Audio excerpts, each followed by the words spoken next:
i-double yung work since kailangan nyo labanan ng Lasal. Thoughts nyo after this loss?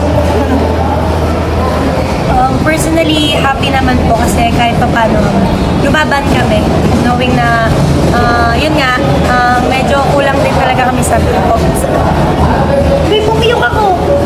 Ikat niyo po yun ha, huwag po kayong tamarin mag-cut. So, kulang po kami. Kasi di ba, di nyo kinakat kahit kulang po kami sa tao compared sa kalaban namin. So, ayun nga po, kagaya nga ng sinabi nila coach, nandito na kami. So, yakapin namin yung resulta ng game ngayon, kundi yung game ngayon. So, sa Wednesday po ulit yung laro namin. So, yun nga, bukas pagkatrabahuan ulit namin. And, ayun, hopefully, makuha namin yung first advantage. That going into this game, alam nyo naman kung gaano kahalaga sana, gaano gusto sana ng team na makuha na yung first to beat, masettle na sana yung standings. Gaano lang kaginusto ng team sana itong larong to? Siyempre po, gustong-gusto namin, doon pa lang sa training na ginagawa namin and yung mga sinasacrifice namin.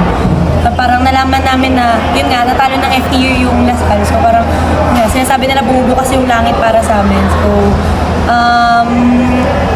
di kami masyadong nag-expect pero yun nga, sa tinatrabaho talaga namin. Sobrang hirap sa totoo lang sumagot ng mga interview ko, tapos coming from fifth set, nagbablanko yung ko. That, Ayun lang. lagi mong nababanggit before tungkol sa gising. Gising ng team, lagi mo silang ginigising. So, sa tingin mo ngayon, kulang ba sa yugyug mo or gising yung team? Ay, hindi naman po. Kasi kitang-kita naman kanina.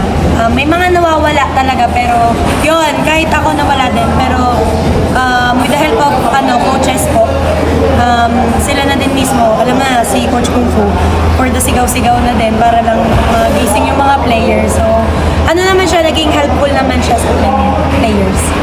That against Lasal ulit this season, before you even go to the Final Four, playoff muna for the twice to beat advantage.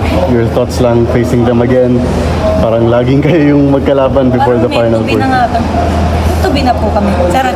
Ano lang, actually, alam na po namin na sila na talaga yung makakalaban namin sa semis. So, ayun, masaya kami and excited kami kasi Lasal yan. So, iba yung play nila from NU. So, hopefully, mapakita namin yung best namin versus Lasal this Wednesday.